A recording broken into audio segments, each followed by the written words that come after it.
pues, bueno, ante nada, pues bienvenidos a este primer webinar que estamos organizando por parte de la Emergency Psychiatric Training. El día de hoy, pues, vamos a hablar de un tema muy importante que el tema, en realidad, se llama ¿qué es la catatonia?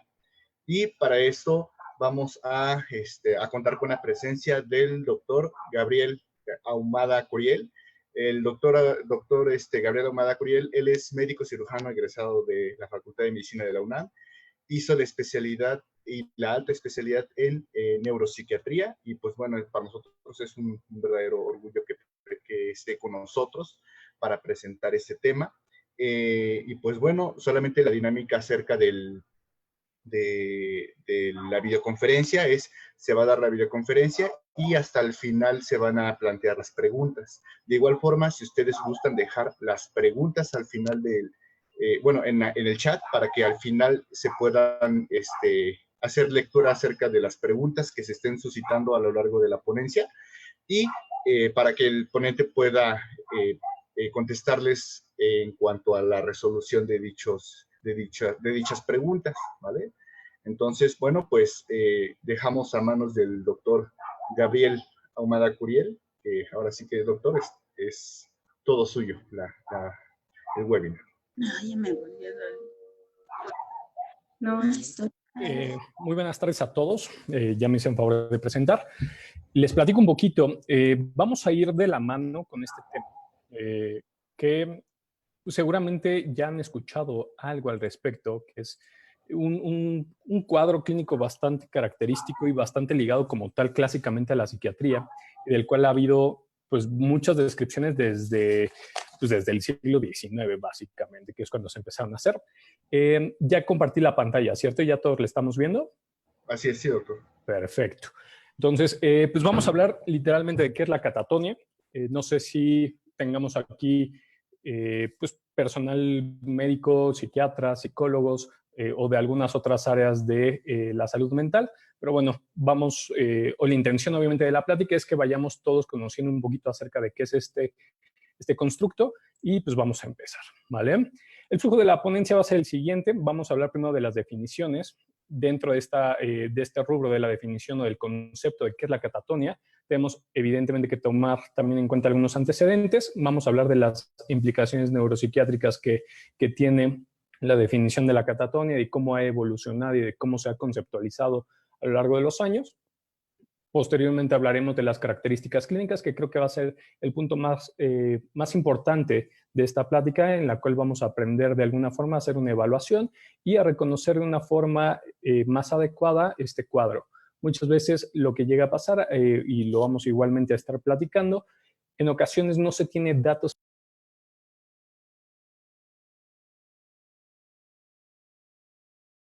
de qué tan frecuente se presenta este cuadro, y esto es la evaluación de los pacientes y de obviamente no tener una sospecha respecto a este cuadro. Entonces vamos a hablar de las características clínicas que se pueden presentar, vamos a definir algunos de los síntomas y de los signos más frecuentemente encontrados y de esa forma también obviamente de cómo se llega al diagnóstico. Posteriormente hablaremos brevemente, aquí lo voy a intentar hacer lo más sintetizado posible, puesto que pues, estamos hablando de sustratos neurobiológicos complejos en los cuales se ven involucradas varias estructuras, tanto digamos de la superficie del cerebro como estructuras mucho más profundas, algo que llamamos nosotros las estructuras subcorticales, y las vías primordialmente relacionadas al movimiento, al control del tono, de la fuerza, etcétera, y de cómo van a estar moduladas también este tipo de funciones o este tipo de movimientos por algunos otros núcleos que previamente se vinculaban a otro tipo de funciones. Vamos a hablar como tal de la evaluación y al final hablaremos del manejo y tratamiento de las funciones, y quise hablar también de un artículo mexicano que habla de algunas características que podríamos pues considerar también a la hora del reconocimiento clínico. En torno al desarrollo del concepto, igualmente lo que habría y no se podría obviar jamás es mencionar a este personaje que se llama, o bueno, que se apellida Calhoun. En 1874 publicó esta monografía que vemos del lado izquierdo, en la cual se hace una descripción bastante rica de 21 pacientes, los cuales este psiquiatra nacido en lo que actualmente sería Polonia, que se ha considerado habitualmente un psiquiatra de todos modos alemán, acerca de pacientes que presentan algunas alteraciones peculiares en lo que él denominó la actividad motora volitiva. ¿A qué hace referencia el término volitivo? A la volición, que es la voluntad de hacer las cosas. Es decir, a esta cualidad de motivación, de iniciativa, y que está implicada en este sentido en la actividad motora. Dentro de estos pacientes, él hizo una descripción de cómo se iba presentando y lo que encontró fue que estos pacientes que lo presentaban tenían algunas fases en las cuales ellos podrían ir fluctuando durante el transcurso del padecimiento y que él describió como la fase de inmovilidad o de flexibilidad y postura seria, que serían los síntomas más importantes dentro de esa fase descrita así por Calvo, y estupor o melancolía, en la cual pues había una disminución pues bastante marcada en torno a el desarrollo de movimientos, la reactividad a estímulos externos, y por otro lado la etapa igualmente de manía, en las cuales había predominantemente agitación, el sujeto se encontraba marcadamente excitado y con impulsividad, incluso en algunos puntos como reacciones pues improvistas y que podían ahí sacar un poquito de onda a los evaluadores. Y esas fueron las fases que describió en un inicio en esta monografía que les platico, ¿no? Hizo primero la descripción. Recordemos que este autor pues es padre de los psiquiatras que se dedican a hacer una amplia descripción de la psicopatología y de cómo se presentaban algunos síntomas. Posteriormente, Kraepelin, que es el padre de la psiquiatría moderna, que es el de la foto en la esquina superior derecha, que en 1883 hizo este tratado en el cual hace una descripción e intenta hacer la primera clasificación de las enfermedades mentales, en las cuales él habla primordialmente de dos tipos de psicosis. La psicosis maníaco-depresiva relacionada como tal a procesos depresivos y algo que llamaba la demencia precoz. Actualmente, un poco del constructo de esta patología es lo que nosotros actualmente conocemos como esquizofrenia. Y este es un punto bien relevante en el desarrollo del concepto. Kraepelin hizo esta clasificación e introdujo dentro de este tipo de psicosis a la catatonia como un subtipo, como tal, dentro de la demencia precoz, y esto basado única y exclusivamente en el mal pronóstico que llegan a tener los pacientes que tenían estas características catatónicas. Entonces, él lo estipuló como un subtipo dentro de la demencia precoz, ahora llamada o que ahora correspondería un poco a las características clínicas de lo que llamamos esquizofrenia. Y esto es importante porque a partir de esta época del siglo XIX, a pesar de que ya tiene tantos años, tiene relativamente poco que la catatonia se extrajo y se evalúa como un fenómeno que puede ser pues ajeno como tal al fenómeno de la esquizofrenia, es decir, un síndrome clínico que se puede presentar en pacientes que no tienen esquizofrenia y que se puede presentar en otro tipo de contextos y en otro tipo de cuadro clínico, ¿no? Esto es importante porque les digo, él hizo esta distinción, la agrupó ahí y ahí se mantuvo durante varios años e incluso en diversas clasificaciones, mucho tiempo se encontró ahí.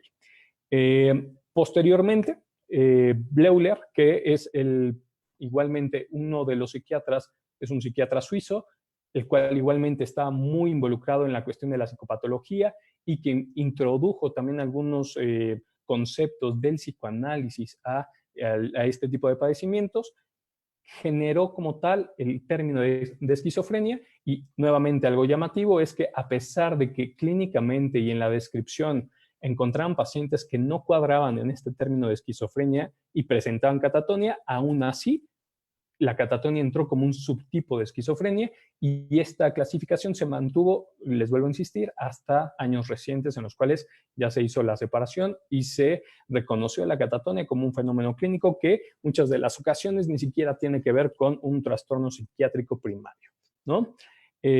Su obra se llama Demencia Precoz o el grupo de las esquizofrenias y nuevamente menciono que la catatonia permaneció como un subtipo dentro de las esquizofrenias. Aquí tenemos algunas imágenes, pues históricas, literalmente, de algunos pacientes que Kraepelin evaluó en la Universidad de Breslau. No sé si se pronuncia exactamente así, pero bueno, lo voy a pronunciar en castellano. Y en la cual podemos ver varias características clínicas que actualmente y todavía evaluamos cuando sospechamos la catatonia. Primordialmente lo que estamos viendo aquí es un fenómeno que llamamos catalepsia, en el cual los pacientes se mantienen en una postura pues que muchas veces llega a ser posturas incómodas y se mantienen en esa postura durante varios minutos, varias horas, sin que haya pues una indicación como tal. Obviamente son posiciones que por voluntad propia sería muy, muy complicado mantener debido a todo el esfuerzo físico que requerirían, toda la demanda a nivel muscular que requeriría permanecer en este tipo de posiciones. Veamos simplemente la imagen del centro. Los pacientes con catatonia se mantienen en este tipo de posiciones bastante poco habituales, mejor dicho, muy poco habituales, ¿no? Y forzadas de alguna forma, y se mantienen en esas características durante mucho tiempo, ¿no? Otro de los fenómenos que podríamos ver aquí es la mirada fija, la parte de gesticulación en la esquina inferior del lado izquierdo. Podríamos estar viendo una paciente con gesticulación, con lo que se conoce así como la realización de muecas, el negativismo, y ahí ya iremos ahí hablando de algunas otras cuestiones, pero la mirada fija igualmente, otra de las características que podemos evaluar en los pacientes con catatonia. Y pues vuelvo a repetir, esto es un recopilado o son fotos que se obtuvieron de pacientes que Kraepelin vio por allá de 1916. Lo que les comentaba, tener en cuenta la participación de Kraepelin y de Bleuler pues en el devenir de cómo se ha modificado el constructo es muy relevante. Como vemos aquí, la primera descripción se hizo en 1874, lo que ya les había mencionado. Posteriormente, Kraepelin en 1896 hace esta explicación o esta incorporación de la catatonia como un subtipo de la demencia precoz. Y vemos como las primeras clasificaciones de la APA con el Manual Diagnóstico y Estadístico, en el cual pues, se basan todavía la mayor parte de los diagnósticos en psiquiatría, los seguían incorporando como un subtipo de esquizofrenia. Esto todavía pasaba hasta el DSM-4, ¿no? Que se publicó en 1994, y en el Inter, como algunos estudiosos de este fenómeno fueron generando algunas herramientas que permiten una evaluación mucho más objetiva y mucho más estructurada cuando sospechamos que un paciente está cursando con catatonia. Dentro de ellos podríamos mencionar esto de 1987 e igualmente de cómo esto impactó finalmente en la realización de una de las escalas que más se utilizan actualmente, que es la escala de Bush-Francis, ¿no? Y que pues nos sirve para hacer una evaluación mucho más estandarizada. Finalmente, estos otros autores, que fueron los que han estado insistiendo e igualmente, son los que han estado dejando el dedo sobre el renglón respecto a que la catatonia es un fenómeno y un constructo ajeno como tal o único relacionado a la esquizofrenia. Y finalmente en 2001, cuando se empezó a generar la nueva clasificación del DSM, la clasificación actual del DSM-5, se logró extraer la catatonia y describirla como una entidad clínica distinta que se puede presentar sí en la esquizofrenia, pero también en trastornos afectivos, incluso en algunos trastornos del neurodesarrollo, y que por ende tendría que ser considerado una entidad clínica distinta a la esquizofrenia. Es decir, no es exclusiva de la esquizofrenia, como iremos viendo más adelante.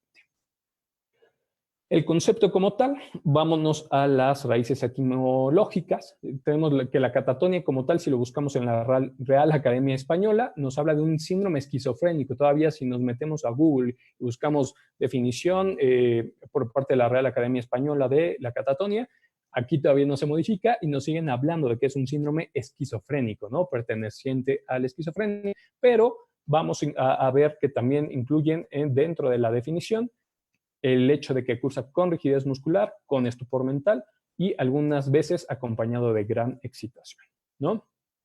Las raíces etimológicas, tenemos kata, que habla de hacia abajo, tonos, que habla de la tensión o hace referencia a la fuerza muscular o la contracción, en este caso muscular, y pues el sufijo ia, que habla más bien como de un sufijo de cualidad, ¿no?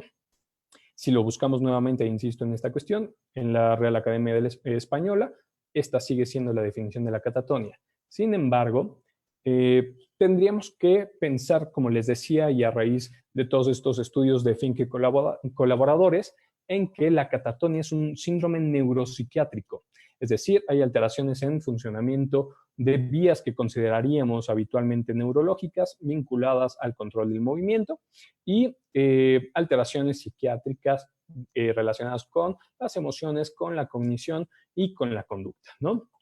Y obviamente no se puede dejar de lado el hecho de que está caracterizado por anormalidades motoras y esto se va a presentar en asociación con alteraciones en la conciencia, el afecto y el pensamiento. Otra de las definiciones actuales, que a mí me agrada bastante porque introduce otro término que creo que es muy relevante, que es hablar de un síndrome psicomotor. Más adelante voy a hablar un poquito de esta cuestión, que como tal no se ha incorporado francamente en los modelos explicativos de la neurobiología de la catatonia, pero que obviamente es un constructo que tiene mucha implicación en el por qué se podría estar presentando la catatonia, primordialmente cuando estamos pensando en una etiología médica, médica psiquiátrica, perdón. Y no tanto así en las neurológicas o en otro tipo de condiciones médicas. Entonces, más adelante voy a hablar un poquito de esta cuestión del psicomotor. Como tal, la epidemiología, lo que vamos a encontrar también, si bien ya hay algunos estudios más recientes en los cuales se trata de estandarizar muchísimo más la prevalencia de la catatonia, en general derivado de lo que les mencionaba, de que se utilizan diversas herramientas, de que la identificación en muchas de las ocasiones no se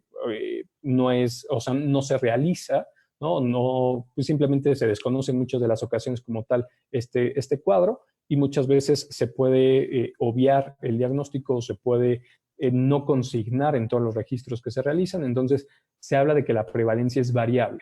Sin embargo, en estudios prospectivos en pacientes hospitalizados, primordialmente en hospitalizaciones psiquiátricas, se ha visto que hay una incidencia de entre 7 a 17% en los pacientes que están cursando con un episodio psicótico agudo y de un 13 a un 31% en pacientes que están cursando con trastornos relacionados al ánimo. Dentro de estos, es muy frecuente encontrar en el trastorno bipolar, tanto en el polo de la depresión como en los polos de episodios de elevación o manías, que los pacientes tengan al menos un signo de catatonia. Es decir, si nosotros evaluáramos a nuestros pacientes, hiciéramos a lo mejor la escala de Bush-Francis a nuestros pacientes con trastorno bipolar en alguno de los episodios afectivos, sea cual sea, tendríamos un 20% de probabilidad de que tuvieran al menos un signo de catatonia, ¿no? Y otra cosa o dato que quisiera subrayar en esta ocasión es que si vemos justamente estas descripciones y estas incidencias, vemos cómo a pesar de que clásicamente la catatonia se relacionaba con síntomas o con episodios psicóticos, la realidad es que la información actual y que se tiene de hecho desde hace ya varios años es de que al menos en torno a los cuadros psiquiátricos primarios es más frecuente que un paciente presente catatonia cuando padece un trastorno relacionado al afecto y en segunda frecuencia diagnóstica estarían los episodios psicóticos agudos. Otras de los padecimientos en los cuales se pueden llegar a encontrar son pacientes con trastornos del espectro autista en los cuales se ha visto que tienen cierta susceptibilidad a tener cuadros catatónicos en el desarrollo y a lo largo de su vida, al igual que otros trastornos del desarrollo, ¿no? Y otro dato importante que nuevamente vuelvo a mencionar, hay que tratar de dejar de encasillar a la catatonia dentro de la esquizofrenia, es que de entre un 4 a 46% de los casos de catatonia se relacionan a etiologías no psiquiátricas y más bien se relacionan a etiologías neuromédicas. Es decir, casi la mitad de las ocasiones en que nosotros nos encontramos con un paciente con catatonia en la práctica general, en un hospital general, primordialmente en este contexto, hasta un 50% de los casos podríamos decir que se relacionan a una entidad médica no psiquiátrica. Y bueno, igualmente aquí voy a aprovechar para hacer la mención. No se trata de esto la plática, pero es algo muy relevante y algo muy evidente cuando nosotros revisamos los criterios diagnósticos tanto de la esquizofrenia como de la enfermedad bipolar, como del episodio depresivo unipolar, como dentro de todos de todos los criterios clínicos, en todas estas patologías se incluyen alteraciones psicomotoras, justamente lo que les mencionaba hace un momento. En realidad, las alteraciones psicomotoras forman parte de forma muy frecuente de las alteraciones que vemos en los pacientes que cursan con algún padecimiento psiquiátrico y que, como vamos a ir viendo, podrían, dependiendo obviamente de la intensidad, llegar a cumplir con datos o sea, pertenecientes a la catatonia como tal, pero independientemente de eso, que cursan justamente con alteraciones psicomotoras como parte de el constructo de estos diversos padecimientos, ¿no? Y que no estamos hablando como tal de catatonia, pero que cuando se presenta alguna alteración mucho más marcada, se podría también presentar como tal el constructo o el concepto o el cuadro clínico de la catatonia. Ahora bien, ¿qué factores de riesgo se han vinculado con la presencia de catatonia? Primordialmente, el que un paciente ya haya tenido previamente episodios de catatonia, la presencia de síntomas extrapiramidales, esto primordialmente en aquellos pacientes que se encuentran tomando antipsicóticos de primera generación o de segunda generación, trastornos del ánimo con retraso psicomotor o excitación, lo que les mencionaba como parte de los síntomas que se llegan a presentar. Muchas de las ocasiones se puede ver alguna alteración a nivel psicomotor. La enfermedad infecciosa perinatal, que esto lo estaríamos viendo más bien en un hospital general. Esto es un dato importante en el cual puede ser un factor de riesgo, ¿no? La enfermedad infecciosa perinatal. La epilepsia o la migraña, enfermedad frontal, es decir, cualquier tipo de alteración o síndrome frontal, algún accidente, un traumatismo craneoencefálico que haya dejado algún tipo de lesión a este nivel dentro de la estructura cerebral, también pueden tener un factor de riesgo incrementado para tener catatonia. Igualmente, cuando se habla de alteraciones en ganglios basales, en tronco del encéfalo o en cerebelo, igualmente cualquier tipo de lesión estructural sobre el cerebro hace que el cerebro sea una estructura más vulnerable y que pueda presentar episodios de catatonia con mucha más frecuencia, ¿no? Otro, igualmente, a considerar dentro de la práctica de médico general, la deshidratación, la hiponatremia, pérdida de peso importante, un paciente, por ejemplo, oncológico que ha tenido por la actividad tumoral, etcétera, una pérdida de peso significativa, también podría ser un factor de riesgo para tener catatonia, mucho más si hablábamos, por ejemplo, de que tiene metástasis a nivel del sistema nervioso central, ¿no? Todo ese tipo de factores se van haciendo sumativos, van haciendo un efecto sumativo y podrían generar que esa persona tenga un cuadro de catatonia y que lo presente a la mujer en un contexto de un hospital de otra especialidad y que como no se detecta, pues se pueda confundir el diagnóstico, ¿no? Todos los fármacos que reducen el umbral convulsivo, que bloquean de alguna forma el funcionamiento de dopamina, que reducen la acción GABAérgica, primordialmente de GABA-A, o que aumentan la serotonina, también pueden ser factores de riesgo y factores facilitadores para la presencia de catatonia. El uso de benzodiazepinas o antiparkinsonianos, los cambios en las dosis, la retirada abrupta, ¿no? También de este tipo de medicamentos, o les digo, alguna disminución. Este tipo de cambios o el uso prolongado también pueden favorecer la presencia de catatonia. Y otro de los factores igualmente médicos que siempre habría que valorar es la concentración sérica baja de hierro, ¿no? Es decir, procesos anémicos también podrían favorecer la presencia de catatonia. Habiendo dicho lo anterior, que nos va a permitir justamente detectar a los pacientes que tengan un poco de riesgo incrementado, empezaremos a hablar como tal del cuadro clínico. Dentro de la catatonia vamos a tener tres tipos principales de presentación. La catatonia que le llamaremos retardada o estuporosa, la catatonia que vamos a identificar como hiperactiva o excitada y aquella que llamamos mortal o maligna. En esta última, primordialmente la característica va a ser que tiene síntomas de las dos anteriores, pero se van a agregar algunos cambios a nivel del sistema nervioso autónomo. ¿Qué que se manifiesta a nivel de signos y síntomas. Pueden presentar fiebre o muchas variaciones, por ejemplo, en la presión arterial. Y básicamente esas son las cuestiones, ¿no? Que se llegan a presentar fiebre, alteraciones en el estado de alerta.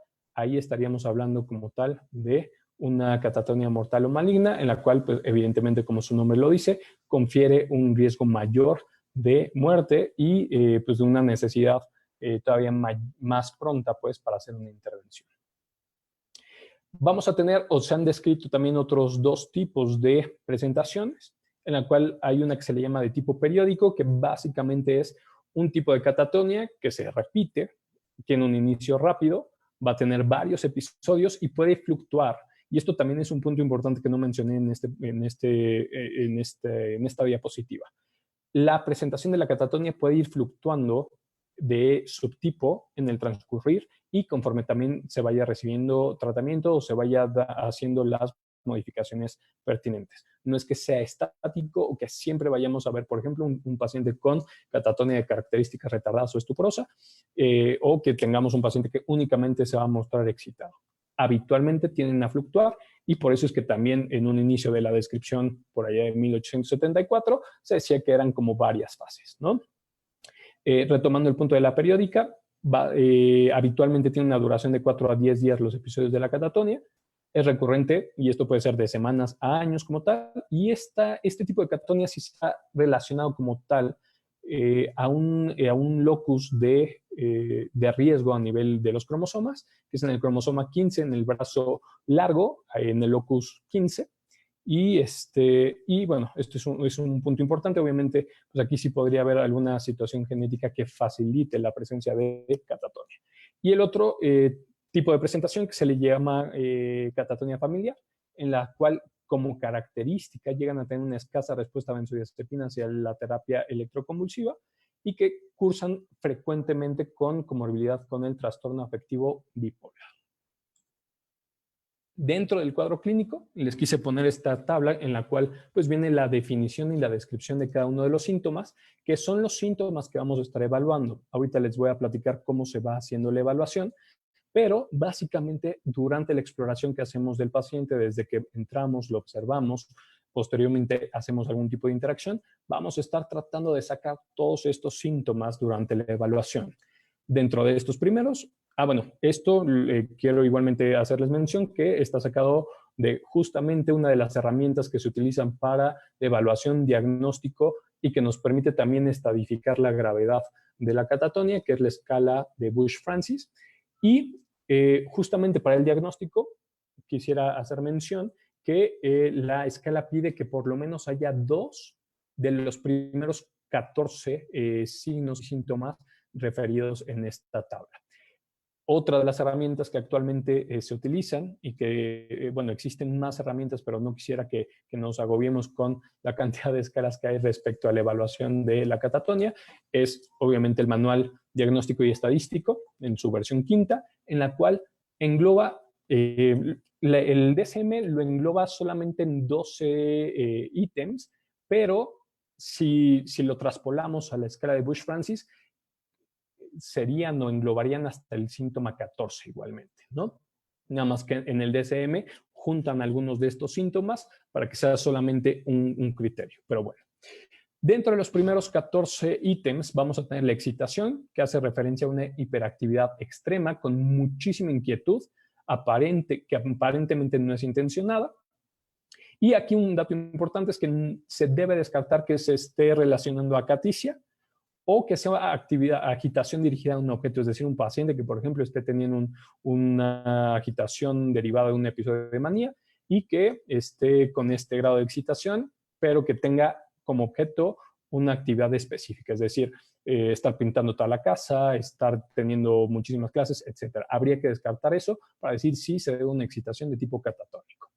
Otra de las manifestaciones que se pueden presentar es la inmovilidad o estupor, que como su nombre lo dice, hace referencia a un paciente que se encuentre con una baja muy notoria en la actividad, que prácticamente puedan estar inmóviles o que tengan una respuesta mínima a estímulos, incluso pues haciendo estímulos sonoros, estímulos táctiles. Ante este tipo de estímulos, muy frecuentemente el paciente con catatonia no presenta una respuesta.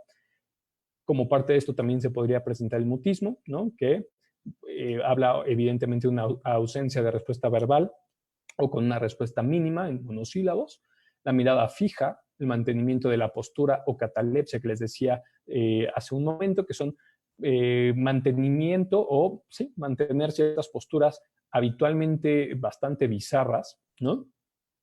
O que haga referencia, por ejemplo, simplemente a estar sentado o sin cambios en la posición durante varios minutos, durante varias horas, justamente con esta otra característica de la falta de reactividad de estímulos externos. La presencia en el rubro 6 sería de las muecas, ¿no? Que hace referencia como a gesticulaciones muy marcadas y pues en algunos casos podríamos describir hasta un poco grotescas, ¿no? O sea, demasiado expresivas y toscas, con expresiones muy gruesas, por así decirlo. Fenómenos de lo que llamamos los ecofenómenos, que es ecopraxia ecolalia, que igualmente ahorita vamos a evaluar cómo, o vamos a mencionar cómo se hace la evaluación de este tipo de fenómenos, pero que básicamente hace referencia a que o el paciente repite lo que nosotros estamos diciendo, es decir, parece que hace eco de lo que decimos, o igualmente nos imita, ¿no? Obviamente, y vuelvo a repetir, de una forma no intencionada. La estereotipia, que hace referencia a movimientos motores excesivos sin una finalidad específica, simplemente puede ser, por ejemplo, aquí nos lo ponen, jugueteo con los dedos, tocarse, acariciarse, frotarse repetidamente alguna parte del cuerpo, ¿no? Y por el otro lado, el manierismo, que es como una exageración de una actividad igualmente motora intencionada, que puede hacer referencia, por ejemplo, como saltar de una forma muy llamativa, caminar de puntillas, es decir, están caminando, pero le agregan o se agrega una característica llamativa y que no es habitual, saludar excesivamente, ¿no? Como muy muy evidente. Y vuelvo a repetir, el manierismo es como algo exagerado, ¿no? Y estos serían ejemplos de manierismo. La beligeración, que hace referencia a la repetición, como en disco rayado, como aquí lo menciona, de una misma frase. Uno le pregunta algo y vuelve a repetir la misma frase de no, hoy no voy a trabajar. Oye, ¿cómo estás? No, hoy no voy a trabajar. Cuestiones que en muchas de las ocasiones no tienen relación alguna con lo que se está preguntando y el paciente está repitiendo como disco rayado ante los cuestionamientos. La rigidez, que aquí igualmente uno de los puntos importantes y que a la hora de explorarlos también nos va a permitir evaluar esta otra cuestión de la flexibilidad seria, que es seria, perdón, hace referencia como a la cera. Y la rigidez tenemos igualmente que descartar que haya algo que se llama el signo de la rueda dentada, que nos habla de una alteración en las vías de control dopaminérgico y que muchas veces se puede relacionar a un efecto adverso, por ejemplo, del uso de antipsicóticos, ¿no? En la rigidez también se puede referir al mantenimiento de una postura rígida y también de mantenerla a pesar de un esfuerzo activo por modificar esa postura, ¿no? Por parte del evaluador. El negativismo, que habla de la resistencia aparente sin motivo a cumplir las instrucciones o a los intentos de mover, explorar al paciente. Y otra de las presentaciones que se podría dar con el negativismo es que si uno le pide, por ejemplo, que alce la mano izquierda, pues la baja, ¿no? Cuestiones así. Literalmente hacer lo contrario también podría ser otra forma de manifestación del negativismo. La flexibilidad seria, que aquí es ante la exploración física, el evaluador lo puede poner en posiciones, muchas veces vuelvo a insistir, en posiciones un poquito bizarras, y el paciente se mantiene en esa situación, en esa posición, por mucho tiempo. O sea, va casi siempre de la mano con esta cuestión de la catalepsia. Se pueden evaluar conjuntamente. Y el fenómeno de retirada, que hace referencia o este tipo de síntomas a la negación a comer, a beber, a establecer contacto visual, y que, bueno, si lo pensamos en el contexto de un paciente, evidentemente lo puede llevar a una situación de inanición, por ejemplo, y que pues eso lo pone en un riesgo vital.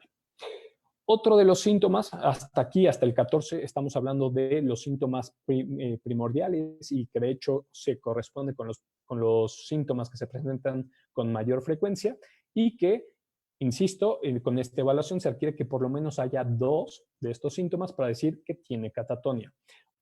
todos estos, en la escala, dependiendo de la escala que se utilice, se pueden graduar en torno a qué tan complejo se está presentando el fenómeno, y obviamente eso nos da un puntaje de gravedad. Posteriormente, los últimos ítems hacen referencia únicamente a fenómenos que nos van a sumar puntos a la cuestión de gravedad y que primordialmente estamos hablando de la impulsividad, de la obediencia automática, a un signo a la exploración que se llama de acompañamiento o Mithegen, en el cual, a pesar de darle la indicación al paciente de que no lo haga, le pedimos que estire los brazos, ejercemos una ligera presión para intentar subir los brazos y el paciente, a pesar de la indicación de hacer lo contrario, lo realiza y termina elevando las manos y termina en una posición que se conocía antes como de un tipo de lámpara, pues sí, de buró, ¿no? De las antiguas que se utilizaban.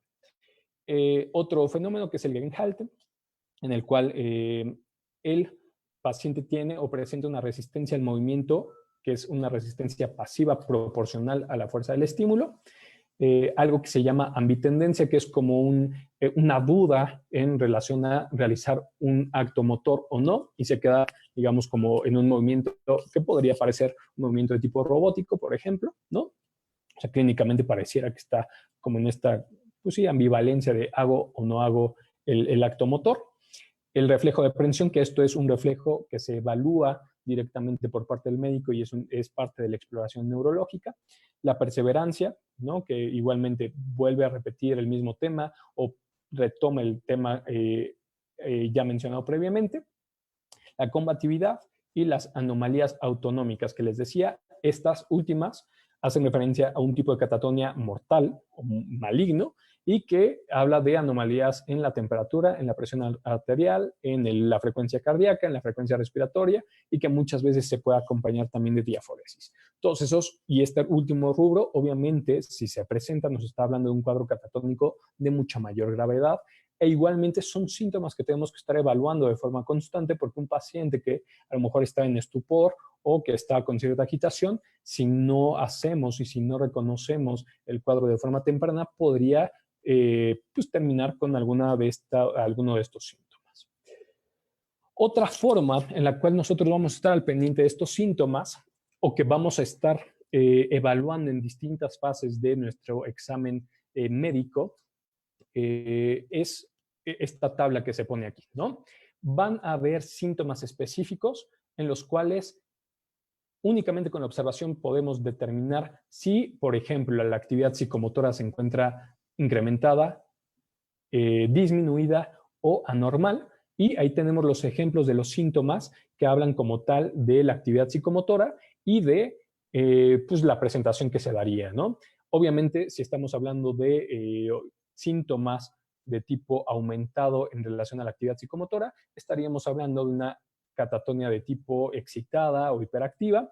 Si estamos reconociendo más bien síntomas catatónicos con disminución de la actividad motora, estaríamos hablando de un subtipo estuporoso o hipoactivo, ¿no? Dentro de estos, pues, el estupor, la ambitendencia, la mirada fija, pertenecerían a este tipo de actividad psicomotora disminuida. Y en el otro polo vamos a tener, obviamente, la agitación, la impulsividad y el estado combativo como ejemplos de síntomas relacionados con una catatonia hiperactiva. Y estos otros que no pertenecen o no podríamos clasificar ni a uno ni a otro, simplemente se categorizarían como una actividad psicomotora anormal y que pues, hace referencia a las estereotipias, al manierismo, a las posturas mantenidas durante mucho tiempo, a la perseveración, a pues esta parte de las muecas o de la gesticulación excesiva. Y esto es lo que evaluaríamos desde un primer contacto con el paciente a través de la observación. Posteriormente, intentamos hacer una interacción, preguntamos cosas al paciente y esto nos va a permitir evaluar los síntomas de ecolalia, de copraxia, de verbigeración, de la obediencia automática. Y por otro lado, que sí ya nos estaría hablando de igualmente de una disminución de actividades psicomotoras, el negativismo, el mutismo y la parte de las anomalías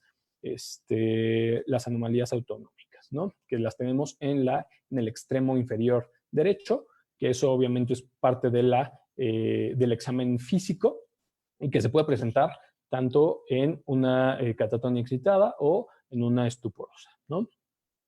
Y como tal, ya después del interrogatorio o de la conversación con el paciente o el intento de hacer o de tener una conversación con el paciente, vamos a tener el examen físico en el cual vamos a evaluar la flexibilidad sérea, la catalepsia, la rigidez y los fenómenos que decíamos de Gegenhalten y Mid-Hagen, así como el reflejo de prensión.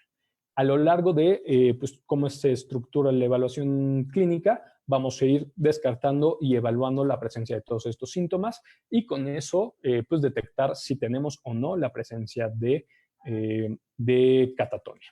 Importante mencionar, nuevamente, en la Bush-Francis nos hablan o nos solicitan que haya al menos 2 de los síntomas pilares de estos primeros 14 ítems, pero en los criterios del DSM-5 nos piden que haya al menos 3 de esos síntomas. Y ya con eso es más que suficiente para decir si lo tiene.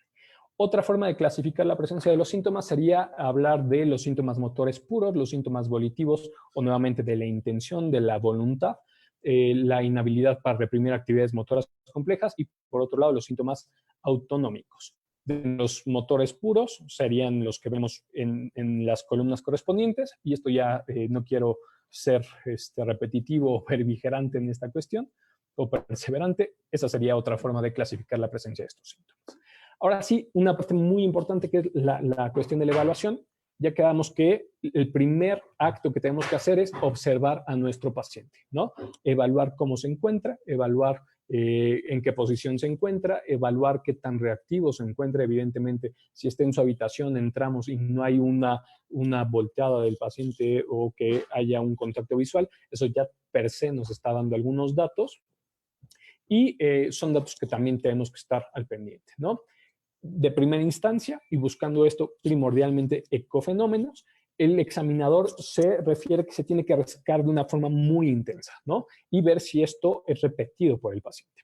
Igualmente puede pronunciar algún tipo de sílaba, alguna palabra llamativa y esto igualmente para evaluar la presencia de, en este caso, el fenómeno de la ecolalia.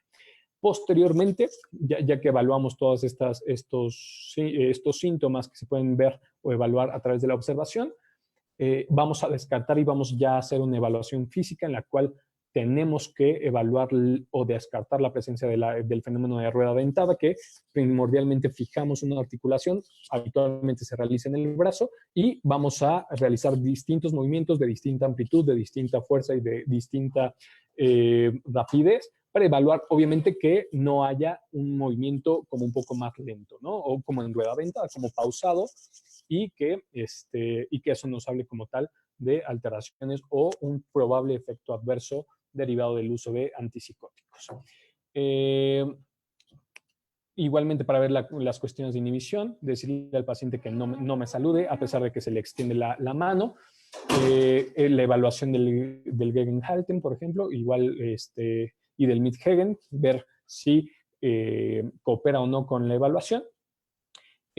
Para ver la parte de la obediencia automática, el protocolo de la Bush-Francis nos dice que le pidamos al paciente que saque la lengua y que le vamos a decir que se la vamos a aplicar con un alfiler y ver la reacción del paciente. Habitualmente, pues alguien a quien le dijeran esto, pues no seguiría dicha actividad, cosa que no se presenta así con los pacientes y lo hacen, ¿no? O sea, uno les dice que les va a hacer esto, evidentemente no se realiza, pero es nada más para evaluar si el paciente coopera o no con esa indicación que evidentemente no se realizaría, y de esa forma se evalúa si hay o no obediencia automática. El reflejo de prensión, que lo podemos evaluar primordialmente ingresando, por ejemplo, una batelenguas a la boca y ver si lo prensa, o al momento de darle igual un par de dedos, y si el paciente igualmente los presiona, pues también podremos hablar de un tipo de alteración similar.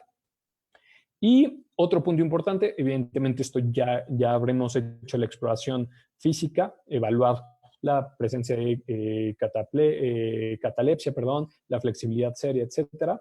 Tenemos que revisar los informes médicos de las 24 horas previas, cómo ha estado la ingesta de alimentos, las constantes vitales y evaluar cualquier incidencia, ¿no? Episodios de agitación, etcétera. Algo que tenemos que estar todo el tiempo y constantemente evaluando son todos estos fenómenos y durante varios días continuos para evaluar cómo va avanzando. Y vamos a hablar muy brevemente ya por cuestiones de tiempo en relación a la fisiopatología. Habitualmente, bueno, solamente les quería mencionar este artículo que creo que es muy importante su revisión y que nos habla y que nos saca de contexto un poquito de las vías de control de movimiento habituales y de cómo pueden afectar otras redes a el control de movimientos. Habitualmente, estas son las 5 vías de control córtico, es decir, desde la superficie del cerebro y que van hacia estructuras más profundas y que se relacionan con distintas funciones. Vamos a tener primordialmente la vía motora, la vía oculomotora, la vía prefrontal dorsolateral, etcétera, ¿no? Son 5 primordialmente estas vías motoras que van desde la corteza hasta una estructura que se llama el estriado, donde también vamos a estar evaluando como tal los ganglios basales y su conexión con el tálamo y la interconexión nuevamente del tálamo con la corteza y de esa forma el control de movimientos. Habitualmente, e incluso las teorías neurobiológicas habituales, nos hablan primordialmente de alteraciones a este nivel. Lo cierto es que este nivel estaríamos hablando más bien de control neurológico y no expresa qué tanto la parte afectiva podría estar vinculada a la presencia de este tipo de alteraciones. Y es justamente lo que toca lo que toca este artículo. Igualmente me voy a ir ya muy rápido, pero en este caso nos hablan de la corteza o de la red sensoriomotora, de la comunicación que tiene con ganglios basales y tálamo, y igualmente la interconexión que tiene con la sustancia negra y obviamente de esta forma también de control dopaminérgico y de cómo pues esta es la vía habitual de control de movimiento. Sin embargo, estos autores, o este autor en particular, ha estudiado mucho la injerencia que tiene la vía que se le llama la red en modo de default, ¿no? La vía es de default. Y también cómo funciona un núcleo serotoninérgico a nivel de la acción talámica. Y en este caso, la red en modo default sobre la corteza o la red sensoriomotora, ¿no?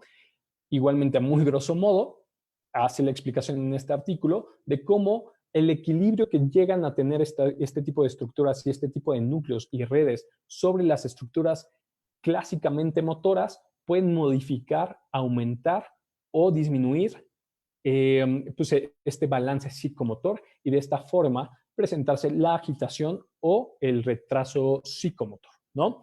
Obviamente cuando tenemos cuando hay una mayor injerencia de serotonina sobre el tálamo, vamos a ver habitualmente una alteración a nivel de la red sensoriomotora y de esta forma que se pueda dar un incremento en la agitación como tal. E igualmente la red por default, igualmente como tiene este equilibrio con la red sensoriomotora y como esto igualmente se correlaciona con distintos tipos de presencias. Esto es una estructura mucho más compleja de la red que les acaba de mencionar respecto a las redes de control motor. Y aquí básicamente igualmente solamente quisiera hablar de la parte gráfica. Como vemos, aquí las vías que están en color rojo hablan de vías inhibitorias o que, pues sí, que no facilitan o que inhiben de alguna forma. Las verdes hacen referencias primordialmente a vías de acción dopaminérgica y las vías azules a las que son facilitadoras, perdón. Básicamente este es un comparativo en ciertas estructuras del control del movimiento. Aquí tenemos la corteza premotora, la corteza o el área sensoriomotora, la motora primaria y esta que viene como IPL hace referencia al lóbulo parietal inferior, que obviamente también tiene un involucro en el control del movimiento. Y como podemos ver, igualmente a modo gráfico únicamente, porque me tardaría como 10 minutos en explicar estos gráficos, básicamente lo que estamos viendo es una mayor inhibición. Aquí, importante igualmente recalcar que aquí estamos haciendo referencia a mecanismos de la catatonia hipocinética y que, pues como su nombre lo indica, a lo mejor las vías inhibitorias estarían mucho más marcadas. Esta es otro esquema que ya voy a tratar de resumir con estos fenómenos. Lo que vemos aquí igualmente es relacionado a un estado hipodopaminérgico global de las vías de control del movimiento, ya sea por interferencia de estas otras dos estructuras que les mencionaba del aparato psicomotor, o como tal en alteraciones directas sobre algunas estructuras, ya sea a nivel primordialmente del estriado o de la sustancia nigra y del área tegmental ventral. Estas modificaciones a nivel de la sintomatología, por ejemplo, cuando se ve afectada la región prefrontal dorsolateral, estamos hablando de afectaciones también en el cíngulo anterior y en la corteza orbitofrontal medial, y se relaciona clínicamente con la presencia de mutismo asinético y la disautonomía. Por otra parte, la orbitofrontal lateral, las conductas de imitación y repetitivas, es decir, la ecolalia, la ecopraxia, etcétera, tendrían que ver con alteraciones a este nivel. Y cuando estamos hablando de alteraciones en la corteza posterior parietal, este lóbulo que les decía, el parietal inferior, nos estaría dando como una repercusión clínica la presencia de rigidez y de dificultades en la iniciación o finalización del movimiento. Vuelvo a mencionar, esto es un esquema un poquito complicado y básicamente quisiera que veamos estas consideraciones. Hay un estado hipodopaminérgico generalizado, de alguna forma. Hay una disminución de los flujos en el haz del prosencéfalo medial, la vía nigroestriada y la tuberoinfundibular, que son vías primordialmente dopaminérgicas, ¿no? La actividad de la dopamina en el cuerpo estriado dorsal, el estriado ventral y la corteza paralímbica también disminuye. Y vuelvo a repetir, esto se correlaciona justamente con los síntomas que vemos en la esquina superior del lado izquierdo de la pantalla, ¿no? La disminución de la inhibición de GABA A y GABA B en las interneuronas de la sustancia nigra del área tegmental ventral también es un fenómeno que se presenta y que justamente hablando del tratamiento y del manejo se correlaciona con el tipo de fármacos que utilizamos para manejar la catatonia. Aquí específicamente quiero que veamos este medicamento que es el lorazepam, que es la primera línea de tratamiento y que actúa tanto a nivel de estructuras corticales, modulando el GABA A, y que incluso esto también ha hecho que en épocas recientes se pueda utilizar Zolpidem como una opción farmacológica para pacientes con catatonia, ¿no? Por su acción sobre los receptores GABA A, e igualmente a un nivel ya mucho más subcortical, igualmente modulando receptores y la acción GABAérgica, y que de esta forma va regularizando nuevamente el funcionamiento de toda la vía. Por el otro lado, tenemos otro tipo de medicamentos que se llaman primordialmente la memantina y la amantadina, que tienen una acción a través del antagonismo de receptores glutamatérgicos. Es por eso que se encuentra representado en esta parte del diagrama, y que igualmente en ciertos tipos de catatonia se ha visto que tiene un buen efecto. En cuanto al manejo y el tratamiento, hay que dar las medidas generales, evidentemente hay que dar apoyo nutricional al paciente, debe iniciarse o reiniciarse los agentes GABAérgicos, los agonistas dopaminérgicos, si es que se retiraron recientemente y que eso se pueda haber relacionado con el inicio de la catatonia. Básicamente hay que revisar el estado de hidratación, hay que verificar si no tenemos que anticoagular derivado de la presencia de este padecimiento al paciente, y digamos que como medidas generales eso sería lo que hay que hacer. En torno a lo farmacológico, nuevamente aquí estoy haciendo un resumen pues lo más estrecho posible. La primera medida farmacológica o la primera intervención clínica que se debe de realizar es utilizar lorazepam, idealmente, salvo que de plano no haya este acceso a esta vía de administración, se debe de administrar lorazepam por vía intravenosa, 2 miligramos cada 6 a 8 horas, pero primero se hace un ensayo terapéutico en el cual se administra los 2 miligramos de lorazepam, puedes evaluar a las 2 horas si hubo algún tipo de mejora, si no lo hubo, puedes dar otros 2 miligramos, y si hay una respuesta, ya se lo estás administrando cada 6 a 8 horas. Durante las primeras 24 a 48 horas es importante que sea idealmente por una vía intravenosa. Si no hay la factibilidad por el entorno, porque no estamos, o el paciente o la situación no lo permite, se puede utilizar de forma intramuscular. El lorazepam es una benzodiazepina que tiene una muy buena distribución cuando se aplica a nivel de deltoides.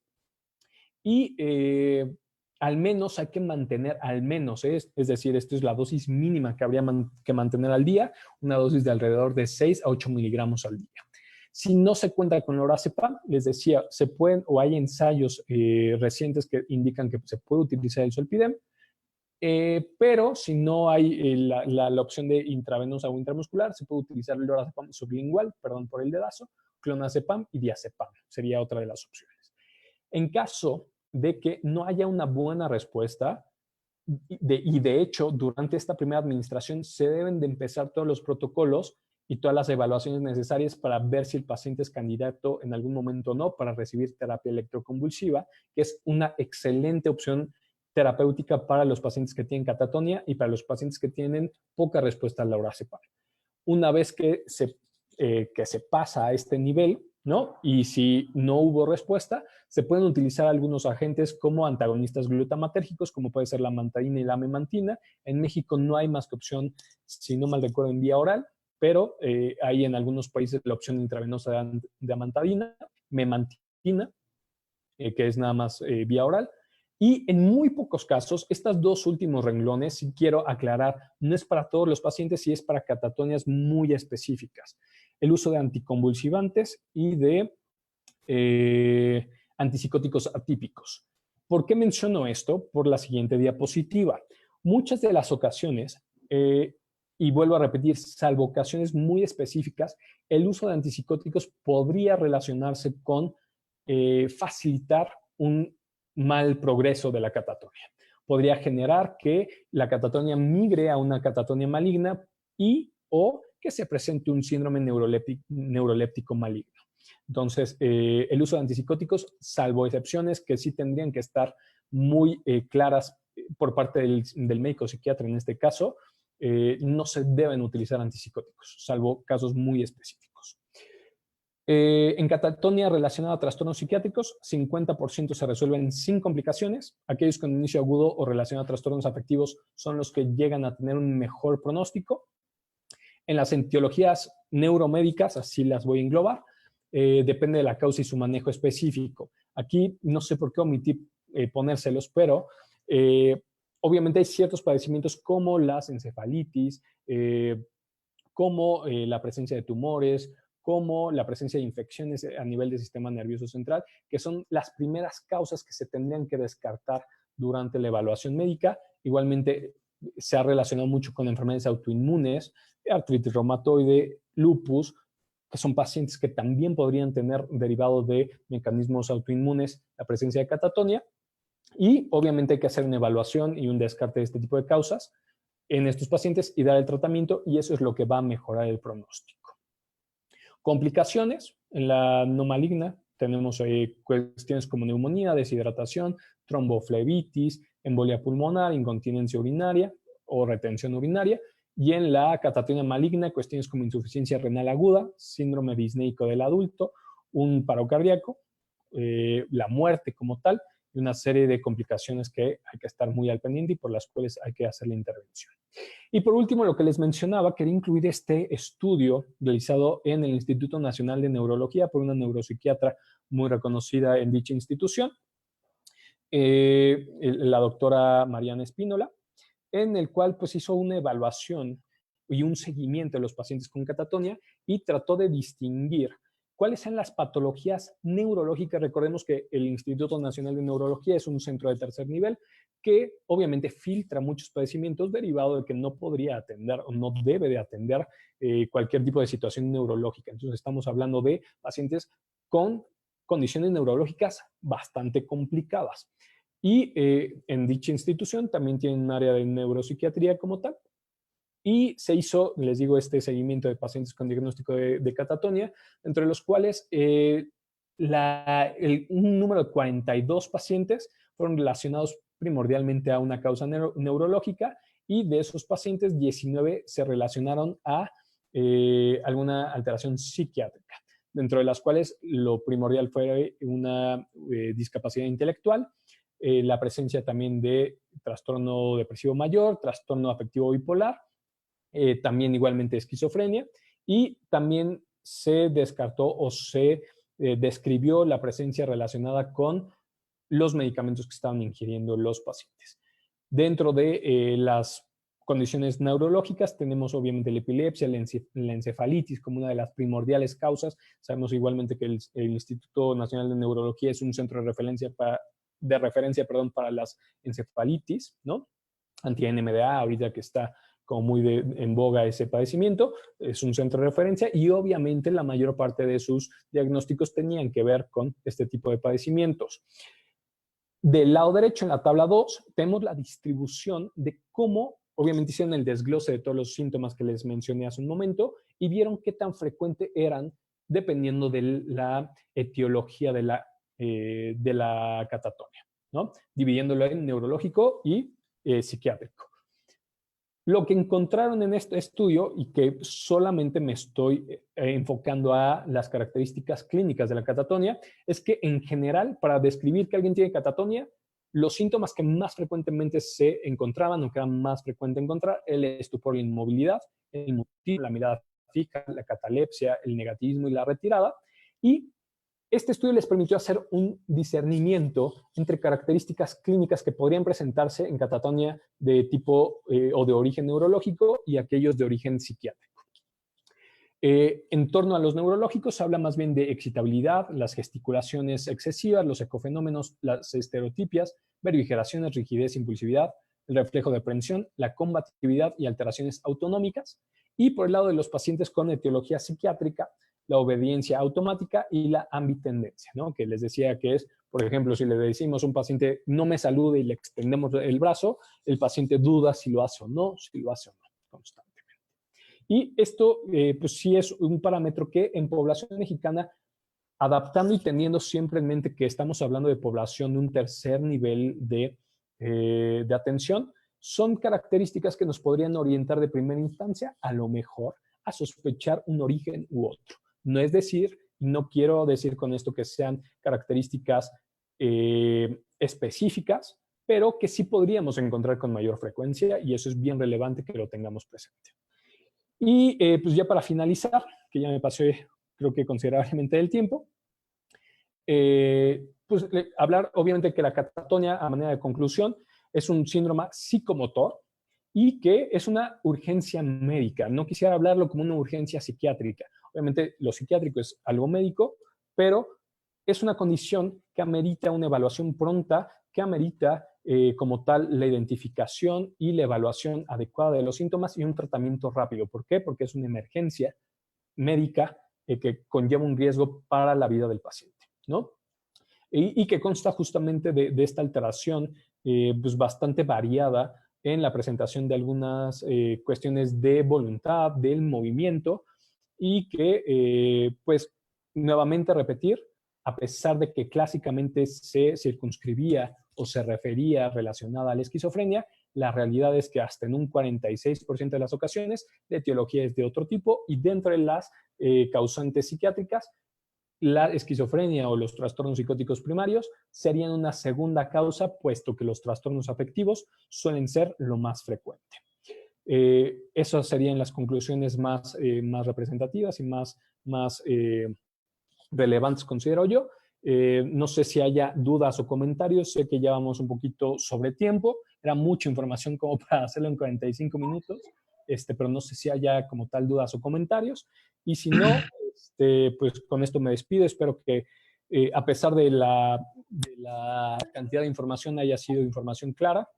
Y pues para cualquier duda o aclaración o contacto, les dejo aquí mis datos y pues estoy pendiente de cualquier situación. Muchas gracias.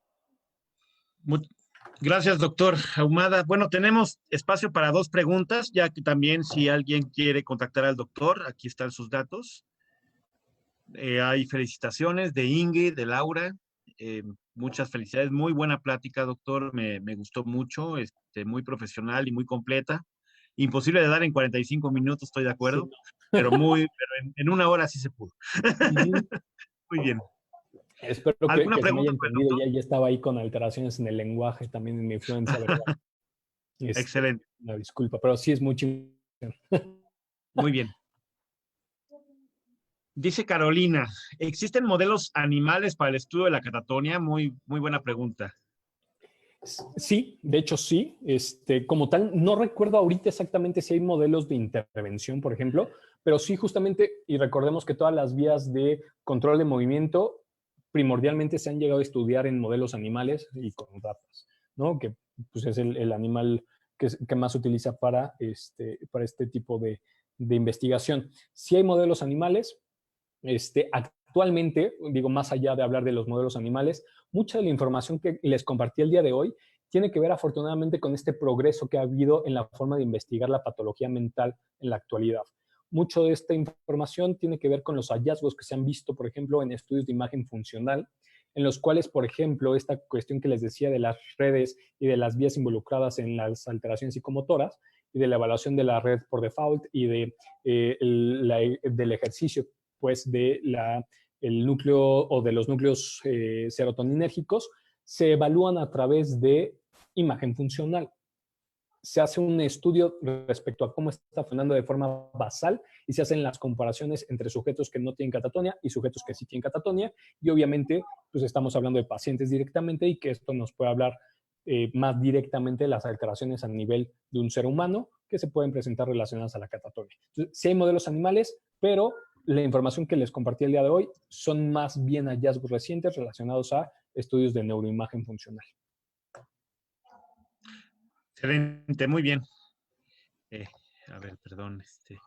Dice Socorro Rico, ¿hay edades vulnerables o se relacionan a factores de riesgo?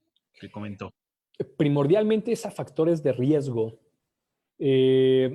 Obviamente una persona que tenga un proceso crónico de deterioro cognitivo también podría ser o es un paciente que tiene mayor riesgo, algo que no mencioné aquí, pero se ha hablado mucho de la coexistencia, por ejemplo, del delirium con la catatonia.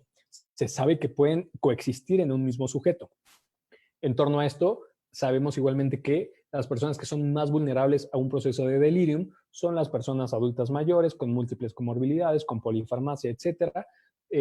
Por ese lado, digamos que de una forma indirecta sí podríamos hablar de edades de riesgo, sin embargo, más bien se relacionan a factores de riesgo antes los mencionados a lo largo de la plática.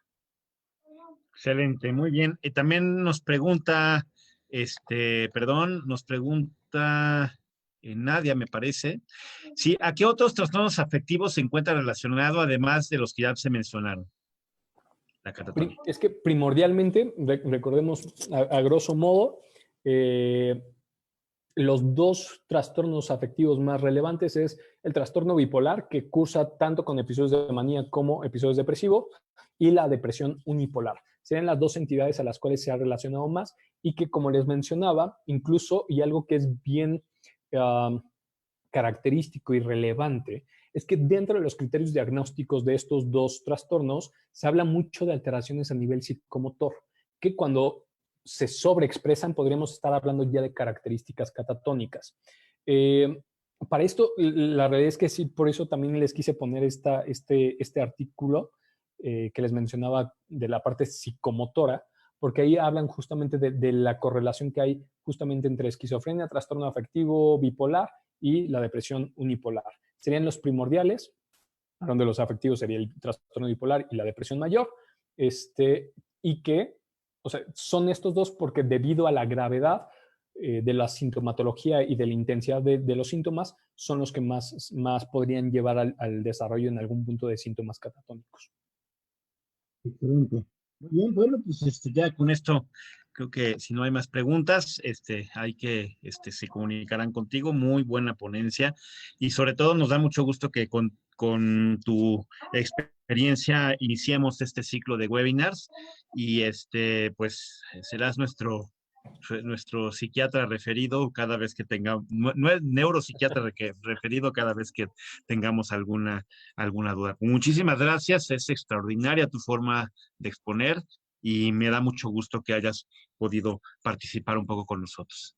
Muchas gracias por la invitación y espero que sí haya quedado claro. Creo que sí es un tema complejo, pero espero que sí se haya tocado con claridad la mayor parte de los puntos al menos. Con mucha claridad. Pues bueno, pues gracias a todos por estar aquí con nosotros. Recuerden que en 2 semanas tendremos el webinar de esquizofrenia. También tendremos próximamente en mayo el curso de manejo del paciente agitado y suicida el 8 y 15 de mayo. En junio tendremos un curso de psicofarmacología y en agosto tendremos un diplomado nuevamente de estrés postraumático. Y si hay inscripción previa, pues hay descuentos especiales. Pues muchísimas gracias y enhorabuena por todo tu expertise, doctor Gabriel Ahumada. Gracias, Doc. Hasta luego y Saludos. buena tarde a todos. Hasta luego, saludos. Hasta luego. Gracias, doctor.